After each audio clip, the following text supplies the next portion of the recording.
As we all know, for almost a year or two, Terence Bud Crawford has been calling out Saul Canelo Alvarez. Now both of these guys are pound for pound kings. The only difference is Saul Canelo Alvarez fights at 168 and Terence Bud Crawford barely moved from 147 to 154. Now that is a big bite to chew, and I don't think he's gonna be able to beat Canelo. But if he wants to make the fight, who am I to tell Terence Crawford not to dare to be great? Now, we already seen Jermall Charlo trying to fight Canelo Alvarez and dare to be great himself. But you know what happened? Canelo Alvarez schooled Charlo and he beat the living ish out of him. Now, according to some reports from the MMA Hour and TV BOXEO, they both stated that the negotiations between Canelo Alvarez and Terence Bud Crawford are indeed gonna happen, but they're just waiting till after the holidays, and they will start negotiating with the fight with TURKI ALALSHIKH for a fight in May, Cinco de Mayo. But it's not gonna take place exactly on Cinco de Mayo because Cinco de Mayo lands on a Monday. So this fight is gonna have to take place on March 3rd on a Saturday, of course. Now to me, this is a mixed bag. Some people agree with the fight and some people do not, because the whole boxing world will be talking about it. But a lot of the boxing world fans, they do think that Canelo Alvarez is too big for Terence Crawford. But like I said earlier, we already seen what happened with Charlo.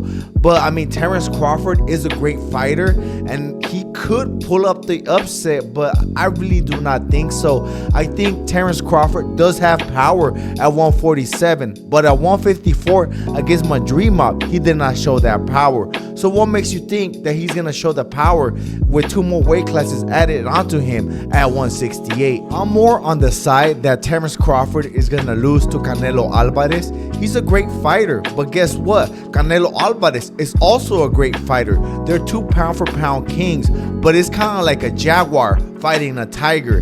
You know the big size difference. And yes, the jaguar is a pound for pound king, right? And he has the strongest force of all the animals in the tiger kingdom, you know, in the lions and stuff like that.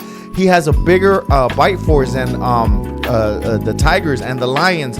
So I mean, that's not gonna be enough to actually be the actual tiger. I do truly believe with the bottom of my heart, as soon as Terence Crawford gets hit with a flush shot, a power shot from Canelo Alvarez, he's gonna run away like Charlo. And no disrespect to Charlo, he's actually one of my favorite fighters. He's a real throwback fighter, and so is Terence Crawford, you know, but I think Charlo has done more than Terence Crawford. But I really do think both of these guys are great fighters. But as soon as Canelo lands a good clean shot at Terence Crawford is really gonna run away like Charlo. I do see Terence Crawford outboxing Canelo Alvarez for maybe a round or two, but you guys do not know that Canelo Alvarez is also a pound for pound king. He's also a great fighter. It's not like Terence Crawford actually tries to face somebody in the lower division, maybe just like a fill out fight where he's just trying to get acclimated at 168, then fight Canelo. He wants to step to Canelo in the first fight at 168.